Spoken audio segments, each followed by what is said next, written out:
quel sera le rôle à ces grands sommets qui se tiennent en Égypte? On parle ici de la COP27. Ah ben oui, la question revient dans notre édition Zoom Eco Live, d'autant que nous allons revenir notamment sur la présentation de la République démocratique du Congo comme pays solution. Nous allons également aborder la question sur les dépenses effectuées ou exécutées en faveur de l'environnement, mais également du développement durable à fin septembre 2022. Mais avant tout, commençons d'abord par les nouvelles en bref. C'est tout de suite.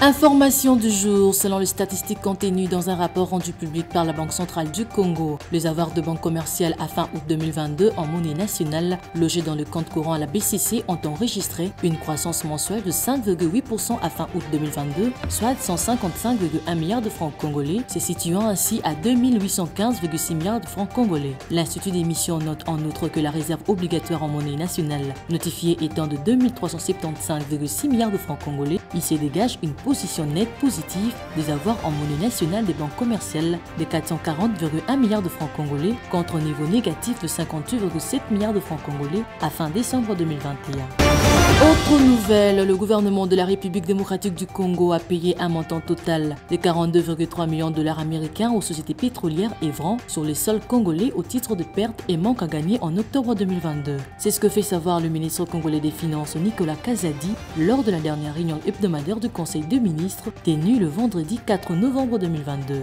En cumul annuel, le gouvernement congolais a déjà payé un montant total de l'ordre de 426,5 millions de dollars américains aux sociétés pétrolières. Avant de finir, toujours avec le gouvernement de la République démocratique du Congo qui cette fois-ci a décaissé une dotation de l'ordre de 116,3 milliards de dollars américains au cours de 2 derniers mois en faveur de la Commission électorale nationale indépendante. En cumul annuel, le total des dotations en faveur de la CENI se lève à hauteur de 414,6 millions de dollars américains. Ces chiffres ont été révélés par le ministre congolais des Finances, Nicolas Kazadi, le vendredi 4 novembre 2022 lors de la 75e réunion hebdomadaire du Conseil des ministres. Enfin, la Banque africaine de développement annonce avoir enregistré 31 milliards de dollars américains de promesses d'investissement lors de Market Day 2022 de l'Africa Investment Forum qui se sont tenus du 2 au 4 novembre 2022. C'est ce qu'a déclaré le président du groupe de la Banque africaine de développement, Akinu Mim Adesina. Selon ce dernier, ces montants résultent des échanges et transactions qui ont eu lieu durant 3 jours dans le cadre de cet événement qui sert des plateformes mettant en relation décideurs, investisseurs et porteurs de projets structurants pour le développement de l'Afrique dans de nombreux domaines.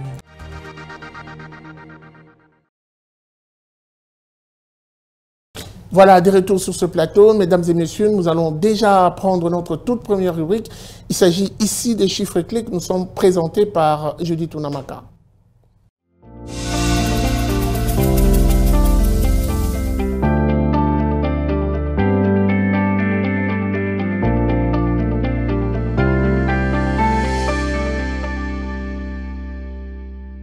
Nous parlons chiffres avec vous, Judith Onamaka, bienvenue. Merci Guy. Alors, on va débuter déjà avec ce petit voyage qui nous amène à comprendre les chiffres.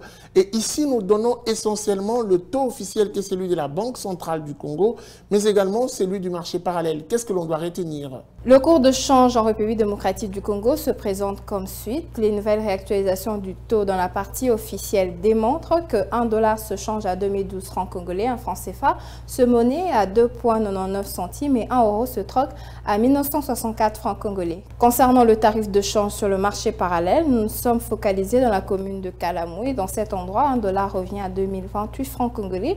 Un franc CFA se négocie à 3,15 centimes et 1 euro vaut 2069 francs congolais. Alors la thématique nous parle de fonds décaissés en faveur de l'environnement mais également du développement rural. Moi j'aimerais qu'on remonte un peu la mèche avant de parler de fin septembre 2022. Remontons, parlons de 2021. Combien est-ce que le gouvernement a su dépenser pour l'environnement mais également pour le développement rural? L'année dernière, le gouvernement congolais a décaissé en faveur de l'environnement et développement durable une somme équivalente à 17,8 milliards de francs congolais, soit 8,9 millions de dollars américains. Et au cours de cette période, des conjectures linéaires avaient été de 32,9 milliards de francs congolais, soit 16,4 millions de dollars américains. En fonction de ces chiffres, il s'est donc dégagé un tarif de réalisation de 54,1%. Alors parlons de 2022, à combien se sont élevées ces dépenses, principalement pour l'environnement, mais également pour le développement rural? Selon le rapport des états de suivi budgétaire de la Direction générale des politiques et programmation budgétaire, les dépenses exécutées en faveur de l'environnement et développement durable s'est chiffré à fin septembre 2022 à 25,1 milliards de francs congolais, soit 12,55 millions de dollars américains. Les prévisions linéaires prévues pour cette période évoquée avaient été de 98,2 milliards de francs congolais, c'est-à-dire 49,1 millions de dollars américains. Sur base de ces analyses, il s'est donc dégagé un taux de réalisation de 25,5%. On ne va pas se quitter sans pour autant préciser la clé de répartition. Comment a été répartie cette grosse enveloppe? Concernant la clé de répartition de cette enveloppe du gouvernement congolais allouée dans ce secteur, notons que les dépenses de personnel ont coûté 17,6 milliards de francs congolais, les biens immatériels 2,2 milliards de francs congolais, les dépenses de prestations simulées 244 millions de francs congolais, les transferts et interventions de l'État ont représenté 1,1 milliard de francs congolais et pour finir, les équipements ont simulé 3,9 milliards de francs congolais. Merci beaucoup à vous pour cette précision. Je rappelle que vous étiez à la présentation des chiffres clés. Merci à vous Guy, c'était un plaisir.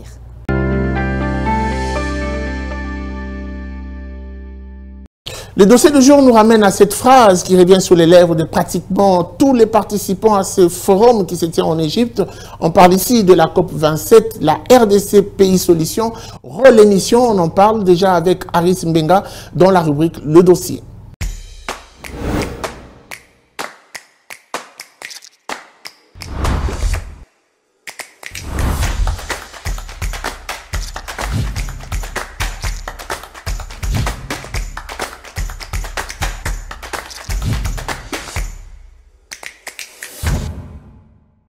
Le dossier du jour, c'est Aris Mbenga qui est à la présentation. Aris Mbenga, bienvenue. Merci Guy. Alors démarrons déjà avec cette question simple. Quelles sont les questions auxquelles ces acteurs mondiaux vont tenter de résoudre à travers ce sommet? Alors après les travaux préparatoires organisés en octobre à Kinshasa, la conférence mondiale de l'ONU pour le climat COP27 en sigle s'est finalement ouverte ce dimanche 6 novembre 2022 à Sharm el-Sheikh en Égypte, où les acteurs mondiaux vont tenter de relancer leurs efforts dans la lutte contre le réchauffement climatique et ses impacts. Comme l'a si bien dit le ministre des Affaires étrangères égyptien qui a présidé l'ouverture de ce sommet, l'Égypte ne s'épargnera aucun effort. Et donc, cette 27e conférence de l'ONU sur le climat qui ne réunit pas moins de 220 pays pour 2 semaines au chevet de la planète frappée par des catastrophes, l'enjeu étant les émissions des gaz à effet de serre qui doivent être baissées de 45% d'ici à 2030 pour avoir une chance de limiter le réchauffement climatique à 1,5% par rapport à l'ère pré-industrielle. J'aimerais qu'on parle aussi de ce message clé du Premier ministre Samalou Koné qui participe à ces grands sommets. Il représente même le président de la République, Félix-Antoine Tshisekedi Tshilombo, préoccupé par la situation dans l'Est de la République démocratique du Congo. Un commentaire sur ce discours. Arrivé ce lundi 7 novembre 2022 au petit matin, à la tête d'une forte délégation congolaise dont la présence de la vice-première ministre en charge de l'environnement, du développement durable et développement durable, F. Bazaïba, où le chef du gouvernement Samalou Kondé a saisi cette opportunité pour réaffirmer la position de pays solution qu'occupe la République démocratique du Congo dans cette grande bataille contre le réchauffement climatique, tout en vantant bien sûr les immenses réserves en ressources naturelles dont regorge la RDC. Alors petit rappel pour la RDC qui a été très impliquée dans la préparation de cette COP27 puisqu'elle a abrité les travaux préparatoires de la COP27 à Yangambi et à Kinshasa, ce qui fait de la RDC la co-organisatrice de la COP27 proprement dite. Et donc c'est une occasion pour la RDC, pour Kinshasa, de pouvoir présenter le plaidoyer pour un financement adéquat face aux enjeux climatiques, a déclaré le Premier ministre Jean-Michel Samalou Kondé. Alors pour finir, Aris Mbenga, est-ce qu'aujourd'hui l'on peut espérer que ces engagements pris lors de ce sommet, je parle de la COP27, pourront être respectés et tenus à la loupe?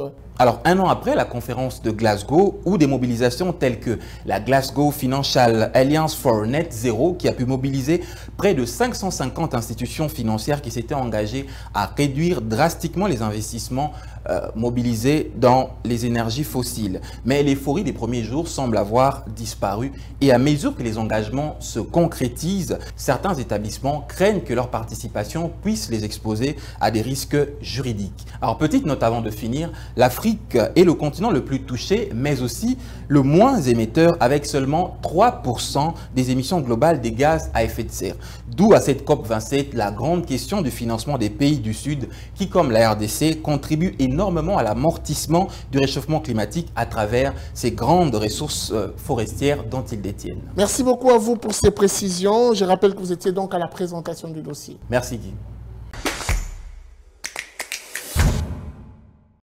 Petit tour au ministère de l'Enseignement primaire, secondaire et technique pour parler justement de cette visite surprise du ministre Tony Mwaba Kazadi.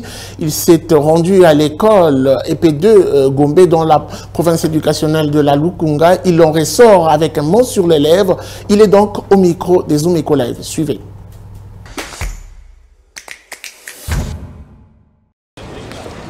Loin de son bureau, le ministre de l'EPST poursuit ses descentes surprises. Cette fois, c'est dans cette école publique EP2 Gombe, dans la province éducationnelle de la Lukunga. Après un petit échange avec le responsable de l'école, Tony Mwaba débute sa ronde. Salle de classe, toilettes et autres, rien n'est resté oublié. Nous avons improvisé cette visite ici à l'Athénée de la Gombe. Vous avez vu, on a fait des visites d'inspection même dans les salles de classe pour voir dans quelles conditions les enfants sont en train d'étudier. Mais alors, quel est le constat, monsieur le ministre? Le constat est qu'il y a une certaine négligence de gestionnaires des écoles et même les cadres provinciaux du ministère qui ne savent pas aussi faire leur travail. Et le constat a été fait. Nous allons en tirer toutes les conséquences. Ceci est une opération qui s'étendra sur l'ensemble du territoire national, le ministre de l'EPST rassure. Il y en a qui ont compris directement la vision du chef de l'État que nous avons impulsé dans notre sous-secteur et ils travaillent d'arrache-pied sur terrain et les choses bougent. Mais vous savez, dans une équipe de football, il y a des forts, il y a des faibles. Et notre devoir aussi, c'est de désactiver les faibles et prendre aussi d'autres acteurs provinciaux actifs et dynamiques, les placer là où il faut pour finalement mettre du feu partout et faire avancer les choses. Ces écoles publiques, comme celles conventionnées, reçoivent régulièrement du gouvernement des fonds pour leur fonctionnement. Certaines touchent même plus de 2 millions de francs congolais, mais hélas, les conditions d'apprentissage des élèves constituent toujours pas leur priorité.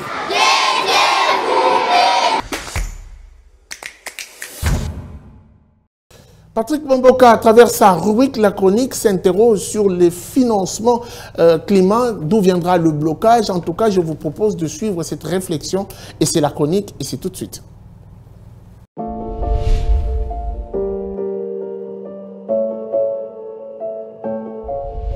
Bonjour.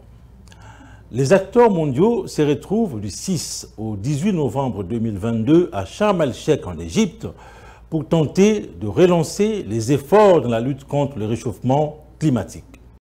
Sous l'égide de l'Organisation des Nations Unies, l'ensemble de parties devrait saisir l'opportunité de la COP27 pour tirer au clair la question liée au financement climatique.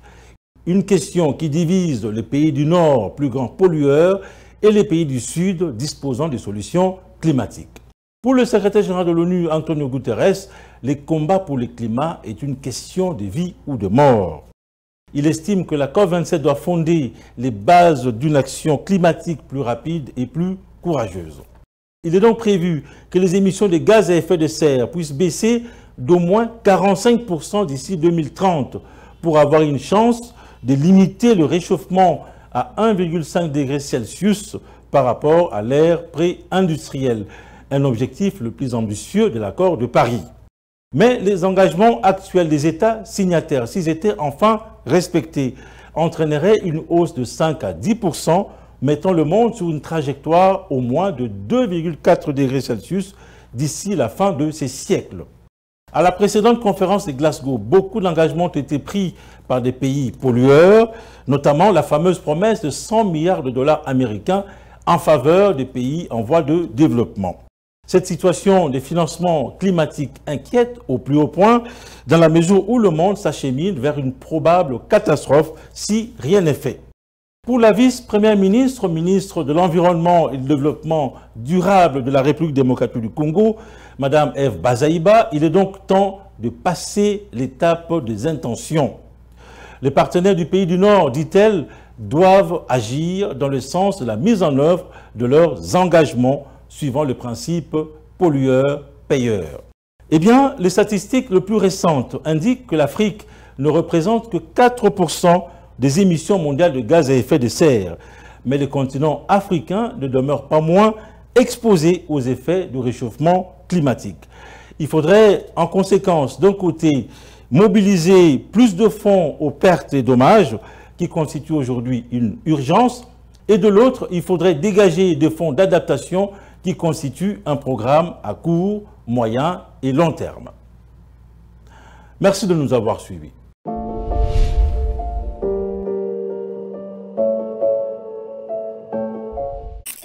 Suivez-moi tout le jour à travers Zoom Wednesday sur Zoom Eco Live. Abonnez-vous sur notre chaîne YouTube. Zoom Eco Live, la référence de l'actualité économique en RDC.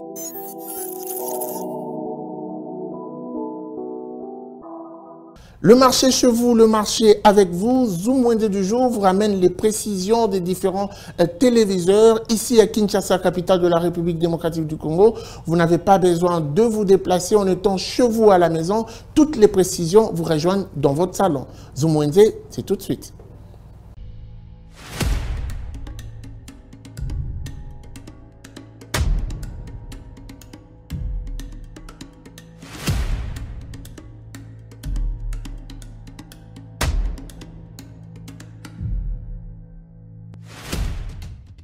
Le téléviseur occupe une place de choix dans nos habitations, salons, bureaux ou même dans nos chambres. Petits ou grands d'après leur génération, ils sont conçus pour toutes les bourses. Découvrez le prix et les détails à travers ces nouveaux numéros de Zoom Wednesday. C'est parti. Commençons ces nouveaux marchés avec des téléviseurs de la marque Smart, où l'on trouve au marché de Kinshasa une télévision de 32 pouces à 110 $, celle de 40 pouces à 200 $. Une télévision de 43 pouces est vendue à 250 $. Vous avez la possibilité de vous procurer un téléviseur de 50 pouces au prix de 400 $ américains. Une télévision de 55 pouces revient à 450 $. La grande dimension de télévision de la marque Smart des 65 pouces coûte 650 $. Passons à la marque Hisense où l'on vend une télévision de 32 pouces à 145 $. Une télévision de 43 pouces coûte au marché de Kinshasa à 290 $ américains. Un écran de 49 pouces revient au prix de 450 $. 600 $ est le prix d'une télévision de 50 pouces. La plus grande mesure de télévision de 65 pouces de la marque Hisense coûte 800 $ américains. À Kinshasa, vous avez la possibilité de vous procurer une télévision mini d'un panneau solaire et d'un régulateur au prix de 235 $ pour une télévision de 17 pouces. Et pour finir, une télévision de 32 pouces munie d'un panneau solaire, un régulateur et une batterie coûte 700 $ américains. Ce fut un plaisir de savoir que vous nous avez suivis sur Zoom Wednesday. Prenons rendez-vous pour un prochain numéro. Les rendez-vous économiques, c'est dans l'agenda sur Zoom Eco Live. Abonnez-vous sur notre chaîne YouTube. Zoom Eco Live, la référence de l'actualité économique en RDC.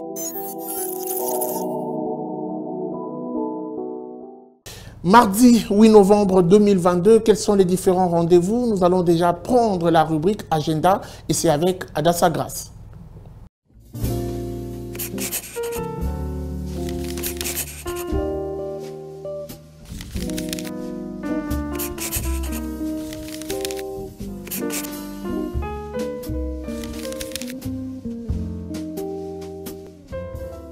Bienvenue à l'agenda, voici les rendez-vous du jour. Digital numérique a commencé ce 8 novembre 2022 pour se clôturer le 16 novembre prochain à Kinshasa. $50 et les droits de participation. À présent, la Fédération des entreprises du Congo FEC en sigle a débuté une nouvelle session ce mardi 8 novembre 2022 au siège de la FEC à Kinshasa avec le thème « Comment détecter une opportunité et élaborer son plan d'affaires ». La participation est fixée à $150. Cette fois-ci, la Chambre de commerce et d'industrie du Congo central organise le deuxième forum économique Kimvwama 2022 du 17 au 20 novembre 2022 à Mbwela Lodge à Kisanto. Cette édition aura pour thème agro-industrie, moteur de croissance et de développement du Congo central. Et pour finir, la 7e édition de l'événement Business pour réussir en Afrique, dénommé les Rencontres Africa, débutera du 22 jusqu'au 25 novembre 2022 à Kinshasa, précisément au Pullman Hotel. Merci de nous avoir suivis. Au revoir.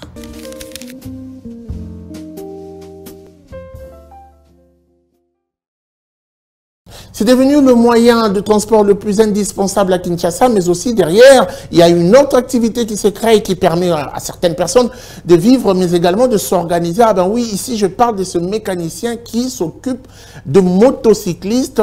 Ici à Kinshasa, il y en a de ceux qui s'organisent derrière cette activité. Article 15 vous présente un volontaire qui n'est rien d'autre qu'un mécanicien motocycliste qui arrive à s'organiser avec ce qu'il gagne quotidiennement. Il nous parle de sa petite expérience. C'est parti. Article 15.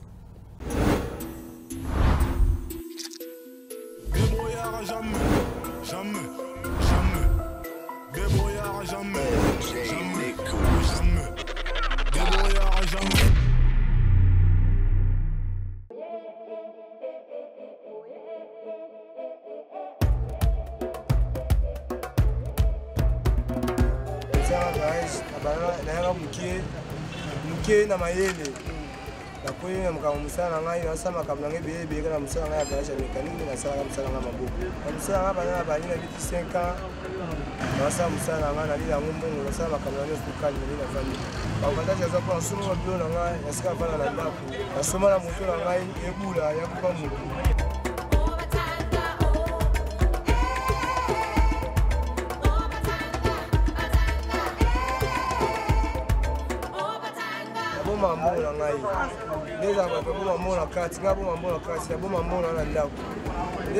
moto, je des problèmes. Quand c'est là, il y a tout quand ça. Mais la munda pour. Et nous sommes pour une salle, il a pas la mona là, poser à maille.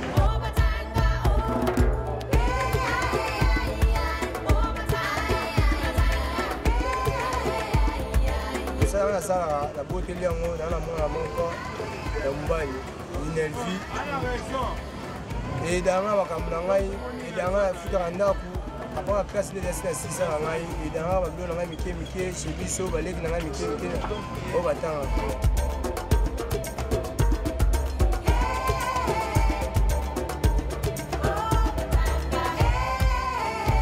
Ça me sert le bouton, on a pas des arrêts. Net, qui a tiré l'euro, il y a un bon missile. A tiré l'autre bon sur eux. Oui, était, on va à 6-7. Quand nous avons commencé à se faire, c'est monsieur Baby. Quand tu as essayé de passer l'eau, on est en bon, mais l'eau, monsieur Baby. Vous changer l'eau, mais vous changer l'eau. Combien il y a des débats, il y a quand même ça, vous changer l'eau, mais il y a dans le monde déjà, il y a des tirer l'eau, de police, mais on est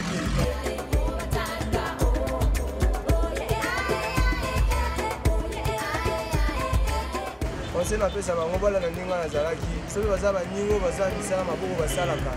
Baza ba on serré poignet baza lo wani na zakpe ba lo wani ba bi ko ti ba ni wa zakpe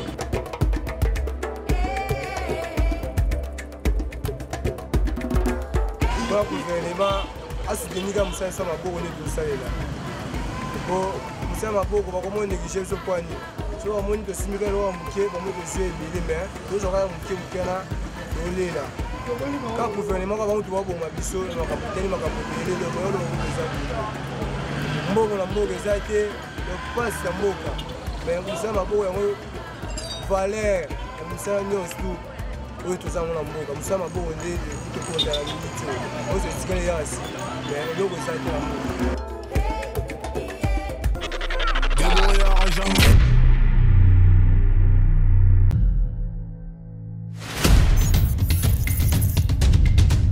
Nous avons pris l'engagement de toujours vous servir en vous donnant l'essentiel de l'information économique en RDC. Mesdames, Messieurs, c'est un plaisir de vous recevoir chez vous.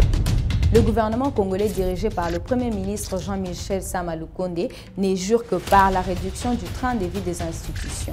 Merci à vous, Judith Piombo, pour ce dossier. Merci, Unamaka.